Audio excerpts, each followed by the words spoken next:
우크라이나 전쟁은 남의 나라 이야기가 아닐 수도 있다. 러시아가 우크라이나를 침공하면서 국내에서도 여러가지 우려가 나오고 있습니다. 우리도 늘 미사일 위협을 가하는 북한을 비롯해 지리적으로 중국, 러시아와 가깝게 위치하고 있기 때문에 언제라도 이 같은 일이 벌어질 수도 있다는 것입니다. 하지만 한국은 우크라이나와는 전혀 다르다는 말을 하고 있습니다. 지금부터 한국이 어떻게 이 같은 상황을 막으려고 준비하고 있는지를 살펴보겠습니다.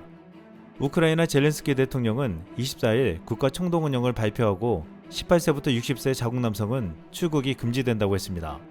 그리고 젤렌스키 대통령은 홀로 남겨져 러시아와 싸우는 중이라고 말했습니다. 러시아의 전면적인 공격에도 미국이나 나토군은 우크라이나에 군대를 파병하지 않았습니다. 미군은 우크라이나 바깥에 남아서 동맹을 안심시키기 위한 태세를 유지하고 있다고 했습니다. 바이든 대통령은 미군이 우크라이나 사태 개입을 위해 그곳에서 전투를 벌이는 일은 없을 것이라고 전제한 후 하지만 나토 영토의 모든 부분은 방어할 것이라고 강조했습니다. 실제로 이를 위해 미국은 독일의 미군 병력 7,000명을 추가로 파병했습니다.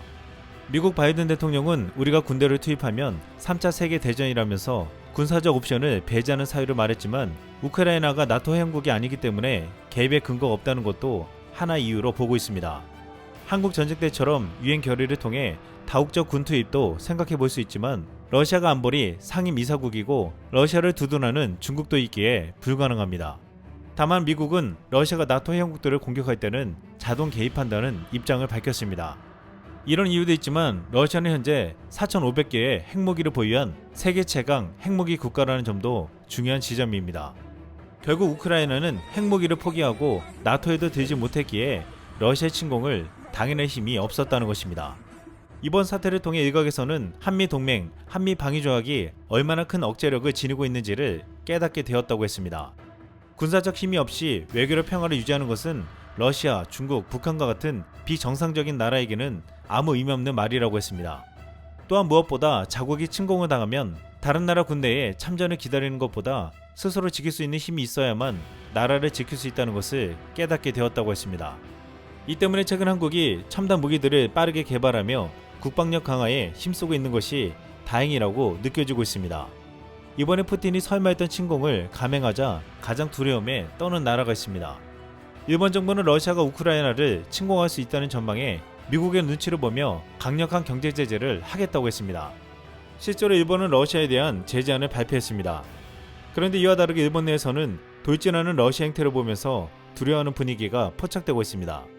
일본 정부는 낭쿠르의 내개선 문제로 우크라이나 사태와 관련 러시아를 과도하게 자극하는 것은 원치 않는다고 아사히 신문이 24일 보도한 것입니다.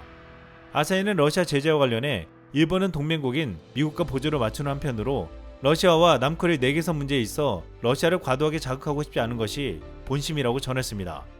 아사히는 정부 내에는 사태 악화로 미국과 유럽이 엄격한 대응 조치를 취하더라도 강한 러시아 제재를 단행하는 것에 신중한 의견도 있다고 덧붙였습니다. 이 때문인지 기시다 총리는 전날 러시아 정부 또는 정보기관이 발행하거나 보증하는 새로운 채권의 일본 내 발행 및 유통을 금지하는 등의 러시아 제재를 발표했지만 미국과 유럽이 내놓는 제재에 비해서는 약하다는 평가를 받고 있습니다. 아사히는 유럽, 미국과 비교해 내용과 대상이 약하고 한정적이며 제재 영향도 경미하다고 진단한 것입니다.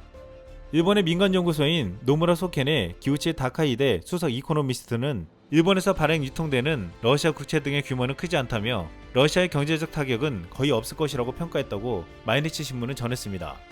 일본은 거의 미국의 눈치를 보고 경제 제재를 하는 척만 했지 실제로는 실효성이 없는 조치들이었습니다. 최근 일본은 사도강산을 유네스코 세계유산 등재 추진을 하고 있는데 러시아는 우리는 한국 측의 반응을 이해한다라고 말하며 일본에게 직격탄을 날린 바 있습니다. 러시아는 일본은 제2차 세계대전 기간 중 일본 지도자들이 저지른 범죄 행위를 인류의 기억에서 지우기 위해 한국을 비롯한 여러 나라를 상대로 지속적인 조치를 취하고 있는 것으로 보인다고 지적하며 그는 당시 일본 군국주의자들의 야만성과 관련한 역사적 사실, 군국주의 일본이 식민지한 국가들에서 많은 사람을 광산 강제 노역으로 동원한 사실을 어떻게 부인할 수 있는지 이해하기 어렵다고 비판했습니다. 이번에 일본은 러시아의 무력 침공을 보고서 앞으로 쿠릴 열도를 쉽게 달러가지 못할 것으로 보이며 러시아의 발언에 긴장할 수밖에 없을 것으로 관측되고 있습니다.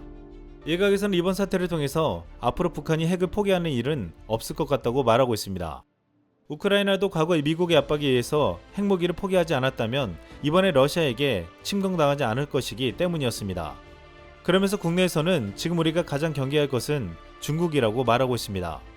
중국은 중립을 지키는 것처럼 위장하고 있지만 이번에 우크라이나에 러시아군은 침공이 아니다 라고 말하며 속으로는 러시아를 응원하고 있습니다. 지금 대만은 우크라이나 위기에 자신들이 다음 차례가 될 수 있다면서 전투 준비 태세를 지시하고 경계를 강화하고 있습니다.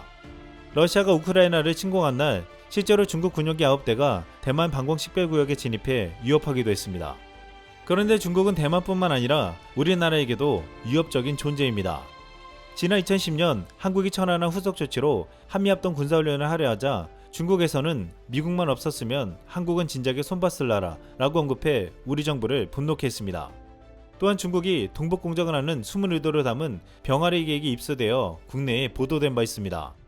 영화 공작의 실제 주인공이자 안기버 공작원 박채선은 중국에서 활동할 때 친분이 있는 북한과 한국을 담당하는 중국 조안처장에게 이렇게 물어보았다고 했습니다. 천년 전 고구려 역사가 지금 우리가 살고 있는 이 세대에 무슨 문제가 있어서 이렇게 난리를 치느냐. 그랬더니 그가 피식 웃으며 북한에 만약 급변 사태가 발생하면 우리 중국 인민해방군이 북한을 무력 점령하려 들어간다 라고 말하면서 그러기 위해서는 그런 명분을 제공하는 것이 고구려 역사라고 말했다고 했습니다. 중국이 북한을 무력으로 침공하고서 이건 원래 우리 땅이야 라고 말하기 위해서라는 것이었습니다. 결국 중국은 최근 한복과 김치 등을 자신들의 것이라고 우기는 것은 문화를 가져가려는 것이 아니라 우리의 영토를 가져가기 위한 수수라는 것입니다. 이러한 중국의 속셈을 우리도 알고 있기에 한국 국방부는 최근 미친듯이 국방력을 강화시키고 있습니다. 우리 군은 국방 예산을 2023년까지 연 7.6%씩 증액시킬 계획인데 계획이 완료되는 2023년이 되면 한국은 세계에서 5위권의 국방 예산을 지출하는 나라가 됩니다. 또한 한국이 계획하는 전쟁 시나리오는 독침 전략을 핵심으로 삼고 있습니다. 독침 전략에서 가장 중요한 무기는 사거리와 탄두 중량 제한이 풀리자마자 만들어낸 현무포 미사일이라고 했습니다. 이 미사일은 탄두 중량 2톤으로 800km까지 마하시가량의 속도로 지상에 낙하하기 때문에 전술 핵무기급의 전략무기로 평가받고 있습니다.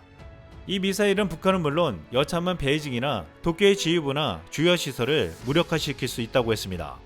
한국은 이번에 현무포 미사일을 대량으로 배치하고 있는데 최근 이를 운용할 육군 미사일 전략사령부까지 설치했습니다. 한국의 독심 전략은 주변국인 러시아, 중국, 일본 등의 강대국을 상대로 전쟁이 나면 한국을 이기지 못해도 상대국을 정상적인 국가 운영이 불가능한 상태로 만들겠다는 것입니다. 즉 대한민국을 함부로 건드리지 못하게 하겠다는 전략입니다. 미국에게서 미사일 사거리 제한 등 많은 것들을 얻어낸 김현정 전 국가안보실 차장은 강자로부터 존중을 받기 위해선 3가지 조건이 필요하다고 했습니다. 첫 번째, 실력이 있을 것. 두 번째, 아부아침을 떨지 말 것. 세 번째, 성과를 낼 것. 이상 쓸멍이었습니다.